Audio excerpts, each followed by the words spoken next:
Kalau Anda datang misalnya ke restoran, itu selalu ada perasaan, ini benar nggak sih? Ini halal nggak sih? Undang-undang jaminan produk halal itu memberikan amanat untuk semua produk yang masuk, beredar, diperdagangkan di Indonesia itu wajib bersertifikat halal.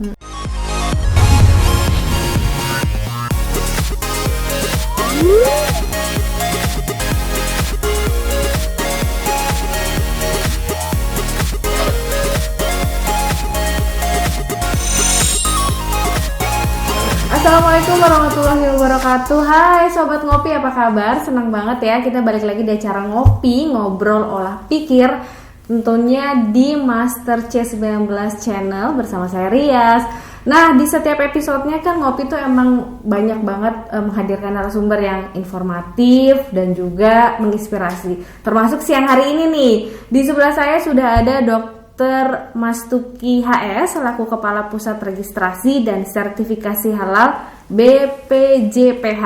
Nah, kita langsung sapa. Selamat siang, Pak. Selamat siang. Assalamualaikum warahmatullahi wabarakatuh. Waalaikumsalam warahmatullahi wabarakatuh. Kayaknya kita copot masker aja gimana, Pak, supaya ngobrol lebih enak. Boleh. Karena kita juga kan udah melalui protokol kesehatan juga ya, Pak. Jaraknya juga lumayan jauh gitu. Nah, Bapak, sebelum kita ngobrol-ngobrol, Bapak apa kabar? Sehat? Alhamdulillah sehat walafiat, Rias. Terus sekarang kegiatannya lagi sibuk apa nih, Pak? Setiap hari kami itu melayani pelaku usaha untuk pengajuan sertifikat halal. Setiap hari dari berbagai daerah, ada yang melalui BPJPH di pusat, ada juga di daerah-daerah 34 provinsi, alhamdulillah sudah buka. Oh gitu. Nah tadi Pak ngomong-ngomong BPJPH, saya harus pelan-pelan nih Pak, nggak nanti keserimpan. Itu kayaknya banyak yang belum tahu, termasuk saya Pak. Ini tuh apa sih Pak? Ya, BPJPH itu kependekan dari Badan Penyelenggara Jaminan Produk Halal. Satu unit baru di Kementerian Agama, tepatnya pada tanggal 17 Oktober 2017 baru berdiri sebagai amanah dari Undang-Undang Jaminan Produk Halal nomor 33 tahun 2014, Mbak Rias. Jadi itu yang namanya langsung memang disebut Badan Penyelenggara Jaminan Produk Halal sebagai bagian dari Kementerian Agama untuk mengurusi soal jaminan produk halal. Gitu. Oh gitu, Pak. Emang seberapa penting sih Pak sebuah produk harus ada cap halalnya gitu Pak? Mungkin kalau bagi kalangan Muslim itu tidak terasa kepentingan halal itu ketika berhubungan sesama Muslim. Atau yang kedua kasusnya produk itu bisa jadi dianggap ini sudah halal ya karena common sense orang masyarakat tahu itu halal. Tapi ketika ada dua faktor setidaknya. Yang pertama ketika kita berhubungan dengan komunitas yang lain, ya entah komunitas dalam pengertian agama atau perbedaan suku, bisa jadi daerah dan seterusnya, apalagi ini lintas negara karena ada ekspor impor ya. Ini faktor yang mempengaruhi kenapa produk itu perlu halal karena ini sudah mulai lintas. Nah yang kedua, kalau produk itu dilakukan secara sederhana, gampang ya, misalnya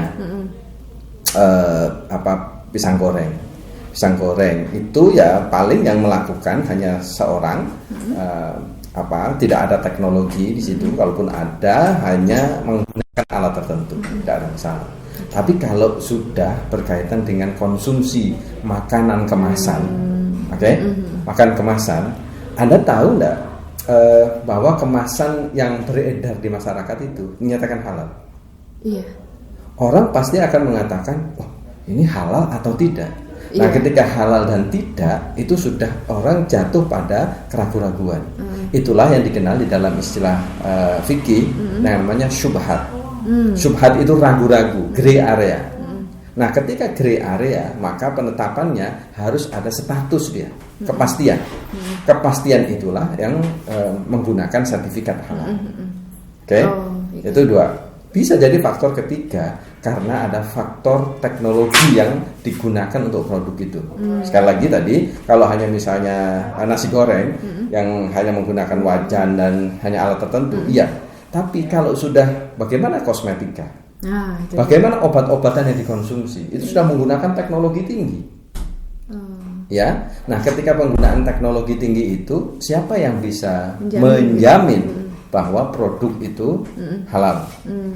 Jangankan yang begitu, makanan olahan sekarang itu banyak sekali menggunakan catering, misalnya catering, ada di situ daging. Nah, daging ini termasuk yang titik kritis itu, yang disebut dengan titik kritis istilahnya. Daging, kenapa? Daging itu kalau pertama dari mana asalnya daging? Oh, dari binatang. Apa binatangnya? Jelas kambing, oke. Kambing halal, halal. Sapi halal, oke. Babi haram, jelas, clear. Nah, ini makanya tadi al halalu bayyinun wal haramu bayyinun, jelas ini. Tapi ketika penyembelihannya bagaimana? Nah, kalau sudah jatuh pada penyembelihan, apakah disembelih dengan cara yang benar? Oh, muslim yang menyembelih, oke, no problem. Tahu syarat-syaratnya, disembelih dengan bismillah, oke. Insya Allah halal.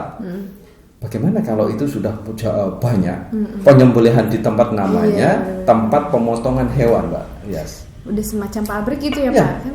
Itu sudah perusahaan besar. Nah, pemotongan itu tidak lagi manual satu-satu, menggunakan mesin. Ada yang pakai stunning, namanya stunning itu dikejutkan, dipingsankan, kemudian baru sembelih.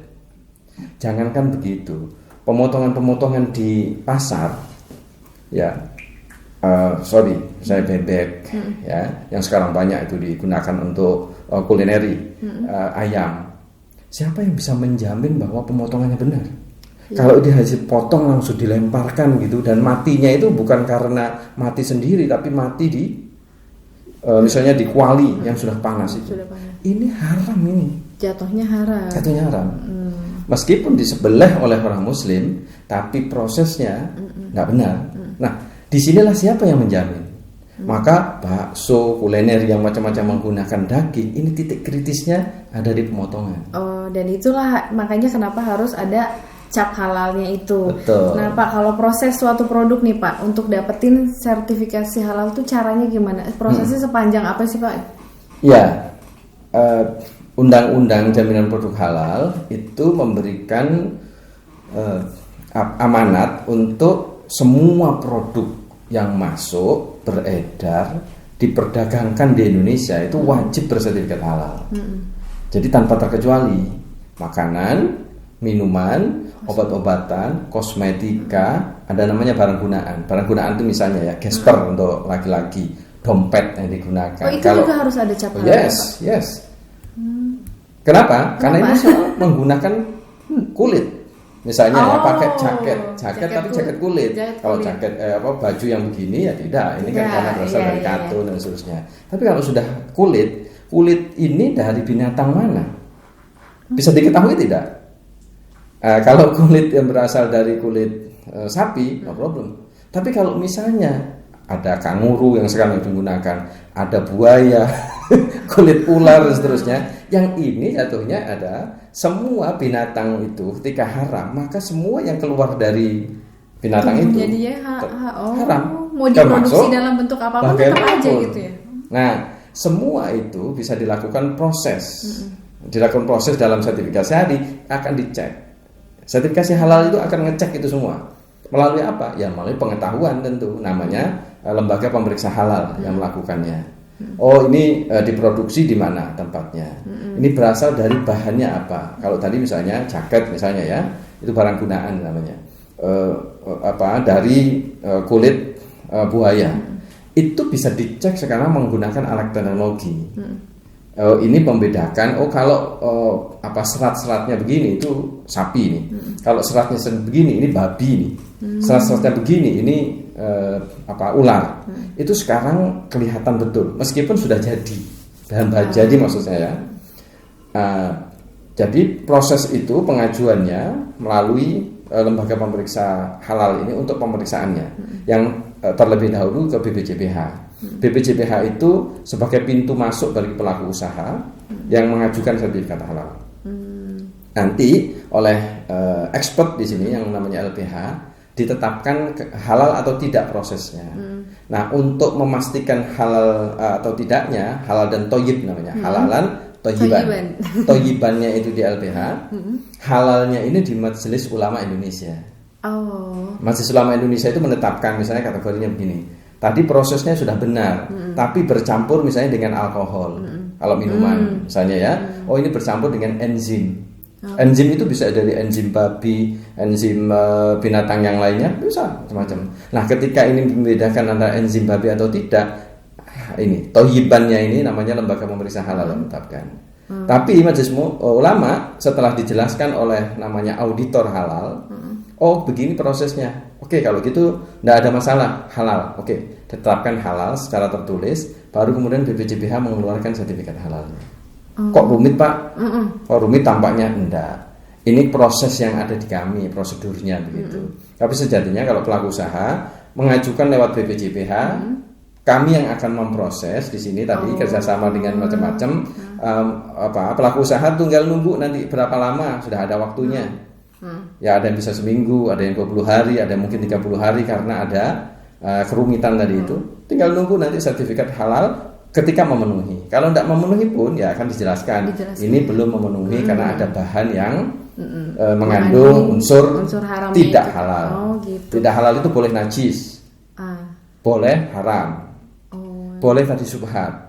Jadi makanya disebut dengan non halal atau tidak halal. Tidak disebut langsung haram karena belum tentu haram ya Pak, tapi kan ada najis dan lain-lain. Berarti Pak kalau misalnya produk kayak makanan sama yang tadi barang pakai itu waktunya lebih lama barang pakai kali ya Pak untuk mendapatkan sertifikat halal itu? Ya, tidak mesti.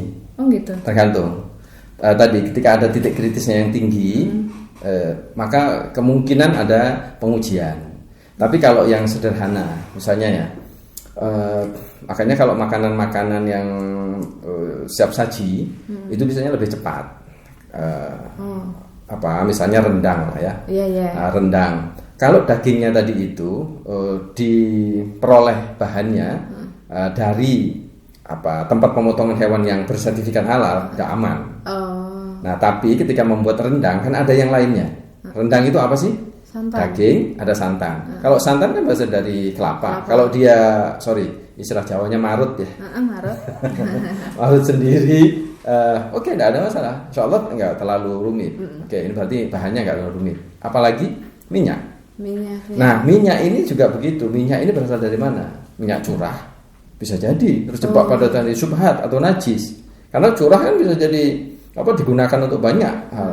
Tapi kalau minyaknya jelas misalnya merek tertentu yang merek itu sudah bersertifikat halal. Itu lebih cepat lagi gitu Pak ya. Nah, ketika masuk di proses tadi pengajuan di BPJPH itu hanya dicek bahannya ada ini. Ini ada 5 bahan namanya produknya titik-titik. Oke, ketemu. Udah diajukan diperiksa. Ketika diperiksa, ini sudah ada sertifikat halal, ini sertifikat halal, ini proses produksinya benar. Menggunakan misalnya air yang mengalir, tidak air yang itu. Terus itu ada dicek atau tidak, tergantung. Kalau sudah memenuhi sudah. Bisa 5 hari, bisa seminggu, sudah selesai. Jadi ya prosesnya tergantung dari produk yang diajukan itu ya Pak produk ya. Dan bahan yang digunakan. Nah kalau ini kan tadi bilang berdiri dari tahun 2017 Pak. BPJPH. Itu kira-kira udah ada berapa pelaku usaha yang mendaftarkan untuk bisa dapat sertifikat halal? Ya, BPJPH meskipun tahun 2017 berdiri, itu baru melaksanakan tugas sesuai dengan amat per 17 Oktober 2019. Baru. Jadi kami baru 1 tahun sekian bulan melaksanakan tugas ini. Nah, dalam waktu 1 tahun sekian, ini kami sudah mensertifikasi 11.326 kalau tidak salah. Yang sekarang sudah dicetak, karena kan tiap hari. Ini per day itu dihitung semua. Saya misalnya yang sekarang bertugas setiap hari itu nanti di atas jam 3, kadang setengah 4 saya harus di kantor, harus berdatang ke parab sertifikat yang sudah dicetak itu. Karena ini setiap hari terus ada yang dari LPH tadi, LPH Lembaga Pemeriksa Halal masuk kemudian dicetak sertifikatnya oleh BPJPH. Ini karena sekarang masih manual, masih menggunakan manual prosedurnya. Setelah dicetak itu kemudian diparab, dilihat benar, kemudian ditandatangani. Itu sampai sekarang 11.200-an sekian. Wow, udah banyak banget berarti ya. Kalau produknya sudah ada 60-an ribu jenis produknya. Jenis produk yang belum tentu semuanya lolos gitu kan ya Pak ya? Itu yang sudah lolos. Oh, yang sudah ya, lolos? Sejak 17 Oktober 2019. Wah, udah yang sudah banyak lolos. banget ya. Setahun aja tuh udah 6 ribuan gitu. Berarti banyak banget pelaku usaha yang cepet biar. Nah, di pandemi ini lumayan turun drastis, terutama di Maret, April, Mei, 3 bulan itu. Nah, sedikit mulai bangkit itu setelah Lebaran. Setelah naik, sekarang alhamdulillah mulai sudah stabil lah. Itu sempat drop kita, gitu ya Pak ya. betul. Pak, itu kan tadi Bapak bilang sekitar ada 6.000 produk ya. Berarti penting banget ya Pak sertifikasi. Menurut Bapak nih, sertifikasi halal bagi suatu produk itu berarti penting banget buat pelaku usaha itu ya? Iya. Kalau secara normatif itu tujuannya 2 dari undang-undang itu. Pertama adalah kepastian. Jadi kepastian konsumen mengkonsumsi barang itu. Ini kan penting. Mungkin Mbak Rias dan kawan-kawan sekarang ada kesadaran halal yang lumayan besar di masyarakat. Kalau Anda datang misalnya ke restoran, itu selalu ada perasaan ini benar nggak sih? Ini halal nggak sih? Nah, kata-kata halal nggak sih? Itu sebenarnya kesadaran halal. Nah, ini sudah muncul sekarang banyak cewek-cewek sekarang yang anak-anak milenial, udah anak-anak saya yang sebangsa ini. Itu kalau beli kosmetika itu sudah kecenderungannya sudah yang aman. Ini apa yang aman? Ada enggak logo halalnya? Itu sudah apalagi makanan. Iya. Artinya apa?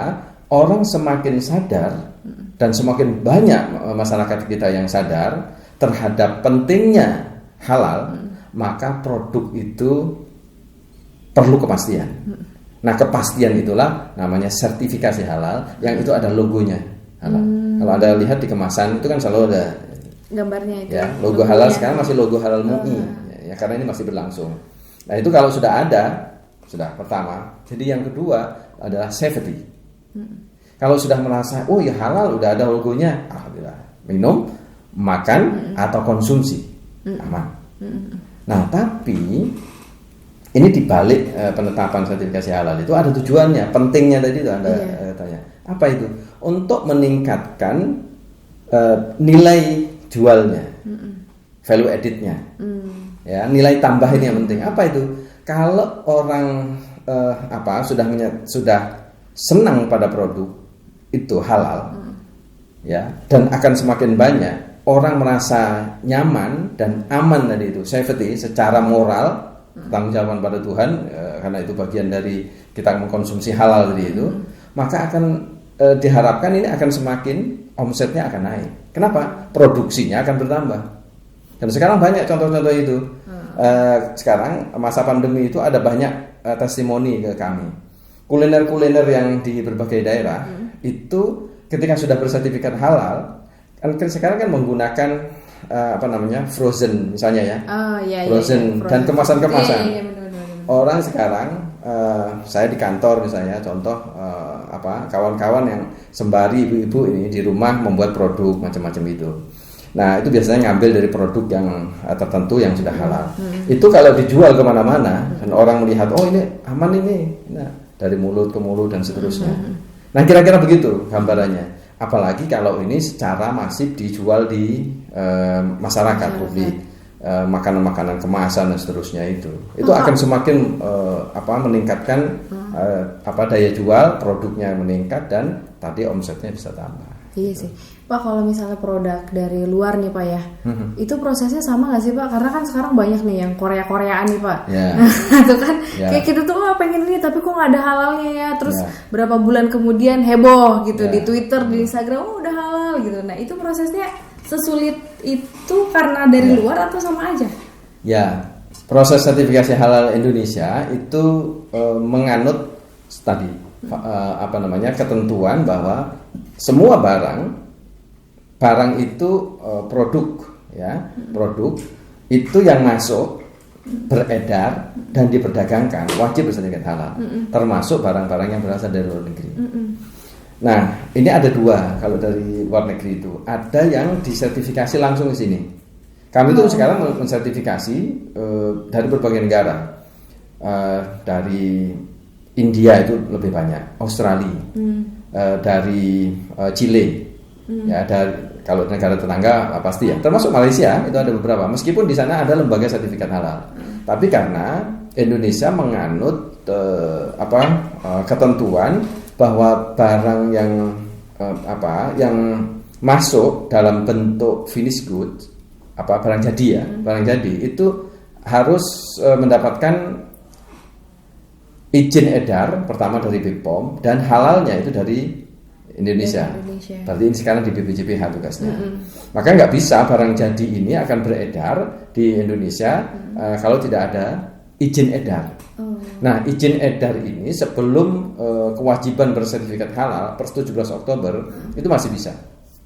Oh, tapi kalau di supermarket suka kayak masih ada yang belum ada halalnya tapi dia emang dijual gitu. Jadi kadang kalau saya sendiri mau beli, kok ini nggak muncul sih kalau halalnya gitu. Nah itu ada sertifikat halalnya itu berasal dari lembaga halal di negara setempat itu. Misalnya kalau Korea itu ada 2 lembaga halal di sana. Mereka bisa mensertifikasi di tempat itu. Dan asalkan sekarang aturannya lembaga halal yang di Korea ini dengan BPJPH sudah kerjasama. Yang dulu dengan MUI. Nah, karena ini sudah ada dengan MUI, maka kita teruskan, gitu. Jadi kita BPJPH tidak memotong sama sekali. Yang sudah kerjasama dengan MUI, maka ini berlanjut. Dan itu boleh di sana. Atau sekarang sudah terbiasa. Kalau tidak ada logo halalnya, kemungkinannya adalah apakah nggak boleh Pak beredar? Ya boleh. Yang haram boleh beredar, artinya yang tidak halal boleh beredar. Ya boleh. Orang jualan sate babi, ya boleh toh. Ada konsumennya, termasuk tadi makanan. Tapi Indonesia menetapkan ada ketentuannya, aturan di BPOM, bukan di BPJPH ya, BPOM itu harus ada keterangan tidak halal namanya. Keterangan tidak halal itu di beberapa level. Pertama, kalau dia produk itu mengandung unsur babi, apapun itu harus ada gambar simbol babi merah. Nah, Anda bisa cek nanti, Mbak Rias, bisa cek kalau dari produk Cina atau Korea itu biasanya mereka ngeh sekarang. Itu ada gambar babi warna merah. Maka ya itu pasti. Nah, displaynya itu harus dipisah. Ketentuannya. Pokoknya udah harus aja. Betul. Dan itu harus ada tulisan. Nah, sekarang retail itu sudah ngeh lah soal gini. Lebih pinter lah ya. Kalau tidak, misalnya kasus yang kemarin ada ya satu produk tertentu kan yang sempat rame, ibu-ibu sudah kadung beli mereknya itu ya. Nah, ini sekarang lebih peduli. Retail itu atau distributor itu sekarang sudah lebih hati-hati untuk membagi ini mana sih yang halal, mana yang tidak halal. Karena itu wajib kalau di display, dijual itu harus dipisah. Pemisahan itu penting antara yang halal dan tidak. Itu. Pak, kalau ini nggak tahu sih benar atau enggak ya Pak. Ini kan dari isu-isu circle saya yang beredar Pak. Kalau misalnya ada suatu produk nih, misalnya katakanlah mie instan gitu Pak ya. Terus bumbunya itu dari negara asalnya mengandung minyak babi. Kemudian ketika di Indonesia kenapa jadi halal? Karena si minyaknya itu sudah diproduksi dengan cara kita. Rasanya mungkin sedikit berbeda dengan kalau kita beli di sana. Itu benar nggak sih Pak kayak gitu Pak? Apa itu spekulasi doang yang ada-ada? Jadi begini, kalau yang pasti menggunakan sertifikasi, hal-hal begitu itu pasti akan kelihatan, akan ketahuan. Ini kan profesional, namanya auditor halal itu orang-orang yang profesional di bidangnya, yang ngerti tentang ilmu tentang bahan-bahan terkait ya. Ya kalau bagian makanan ya ada auditor yang khusus itu pasti akan terdeteksi. Jadi misalnya penggunaan tadi misalnya ada bahan tertentu yang diproduksi kemudian di sini berbeda, ya enggak lah, itu tidak akan berubah karena proses itu tidak akan berubah. Kalau di sana dinyatakan masih menggunakan tadi saya sebut enzim babi misalnya atau yang lainnya bahan-bahan yang itu, karena banyak sekali dari unsur babi itu kan banyak sekali emulsifier. Emulsifier itu misalnya digunakan untuk es krim. Oh iya. Ya. Saya baru tahu Pak. Es krim dan jenis-jenis sekarang es atau roti pengembang ya. Pengembangnya. Itu namanya flavor. Flavor. Bahan-bahan flavor itu biasanya cenderung memang Dimasukin ke situ. Ekspor. Dan sorry. Maksud saya diimpor dari luar ke sini. Nah, pabrik di sini, perusahaan di sini itu biasanya mendapatkan bahan-bahan ini itu tadi karena bahan ini bisa masuk ke sini. Dan itu hanya bisa disertifikasi tempat sana. Kalau halal, oke, bisa masuk. Dan digunakan biasanya untuk campuran yang lain-lain kan. Misalnya tadi es itu untuk pengembangnya itu bisa masih menggunakan emulsifier. Nah, ini ada banyak kemungkinan dengan rekayasa teknologi itu banyak sekali bahan yang digunakan untuk emulsifier ini. Nah, sekarang sudah ada pengganti itu. Hanya memang di Indonesia ini belum banyak pabrik-pabrik yang mengembangkan ini. Masih banyak tergantung dari luar kita itu. Nah, ini biasanya kecenderungannya. Kemudian kalau di sini kok dirubah ya enggak. Kalau sudah bahannya halal ya halal. Tapi kalau haram dimanapun karena standarnya sama. Iya. Indonesia, di Arab Saudi, mau di di Australia, mau di Jepang, itu sudah punya konsorsium, asosiasi lembaga-lembaga halal. Dan standarnya Indonesia. Oh iya. Jangan bilang standar biasa, Indonesia itu yang dilakukan oleh MUI selama ini sudah 29 tahun mereka itu diakui oleh 46 negara. Wow. Jadi Indonesia patut berbangga karena standar halalnya itu menggunakan kita, termasuk sampai pada penyembelihan. Oh iya. Pak, ngomong-ngomong MUI nih Pak, kan MUI udah 29 tahun ya Pak ya. Nah, terus tiba-tiba ada BPJPH ini di tahun 2017. Itu kok jadinya dipegang Kemenak gitu? Ini pasti pertanyaan yang banyak yang disampaikan. Jadi saya tadi agak, ini gimana ya? Banyak disampaikan oleh publik. Gimana ini MUI tidak lagi punya otoritas? Iya gitu. Jadi BPJPH hadir itu sebenarnya untuk memastikan tanggung jawab negara sekarang itu menjamin warga negara yang mengkonsumsi makan, minuman dan seterusnya itu pasti halalnya. Nah, menjamin kehalalan oleh negara itu sama saja. Saya ilustrasikan sedikit seperti menjamin pelaksanaan haji. Haji itu kan urusan pribadi. Mbak Rias kalau sudah memenuhi boleh berangkat sendiri, boleh, ya kan? Tapi ketika kebutuhan ini semua masyarakat membutuhkan dan kita dapat kuota lumayan besar, 230.000 per tahun. Kalau tiap orang ngurus sendiri, beli sendiri tiket dan seterusnya, bayangkan juga ya Pak. Bagaimana itu bukan kalau mungkin berangkat bisa aja, kayak yang punya duit macam-macam. Tapi misalnya orang-orang kampung yang jauh itu dia orang-orang daerah mosok ngurus sendiri. Ya. Nah, kehadiran negara adalah untuk mengatur ini karena ini sudah menjadi kebutuhan. Oke? Belum lagi kalau yang haji ini jemaah haji di negara orang. Ini tanggung jawab pemerintah adalah warga negara. Warga negara ini kalau di sana hilang piye? Iya. Kalau di sana meninggal dan seterusnya nggak ada yang ngurus. Iya, benar. Meskipun perwakilan kita ada di sana, tapi misi haji itu ada. Nah, halal ini sama juga. Halal ini sudah menjadi kebutuhan.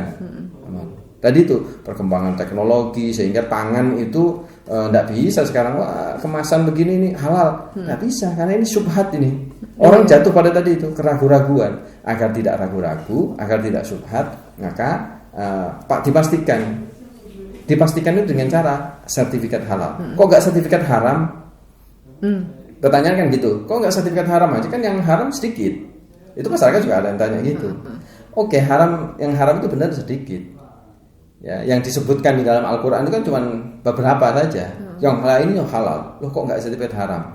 Loh, kalau yang haram nggak bisa disertifikat halal. Kok bisa? Babi ya nggak bisa disertifikat halal. Gimana pun gitu ya. Alkohol dengan kadar tertentu, homer terutama, itu ya nggak bisa sertifikat haram. Jadi yang haram ini sudah clear. Tetapi yang halal ini banyak yang tadi itu yang saya sebut jatuh kepada syubhat tadi itu. Maka untuk memastikan agar orang tidak syubhat, masyarakat tidak syubhat, tetapkan di sini dengan menggunakan ya ilmu dan syariat, baru tetapkan jadi kalau yang sertifikat sekarang halal. Pak MUI itu tugasnya apa kalau penetapan halal ini oleh MUI masih. Oh, jadi ketok palunya tetap dari Yes. MUI. Jadi tadi yang LPH yang saya sebut tadi itu harus ditetapkan lagi oleh MUI. MUI ini. Nah, kami BPJPH yang tadi saya sampaikan itu administrator. Pelaku usaha mendaftar di BPJPH, nanti BPJPH inilah yang ngatur. Oh, ini serahkan pada LPH untuk dilihat toyibnya. MUI wajib menetapkan kehalalannya. Kalau sudah ditetapkan halal tertulis melalui sidang fatwa, diserahkan ke BPJPH. BPJPH lah mengeluarkan sertifikat halal. Itu aja bedanya sekarang. Oh gitu. Jadi di pintu masuk dan pintu keluar. Pintu keluarnya ya. Kalau dulu langsung ke MUI, kalau sekarang ada jembatannya kira-kira gitu ya Pak ya? Ya, kalau saya ilustrasikan lebih mudah itu dulu karena ini voluntary. Voluntary itu ini kan MUI sebagai lembaga masyarakat, ya kan, ormas keagamaan. Maka kan ini diambil alih oleh MUI karena sifatnya voluntary, sukarela aja. Yang pelaku usaha yang ingin bersertifikat halal ngajukan, yang enggak apa-apa. Tapi dengan Undang-Undang 33 tahun 2014 wajib bersertifikat halal. Nah, ketika kewajiban itu yang saya sampaikan tadi ini sudah menjadi ranahnya warga negara Indonesia.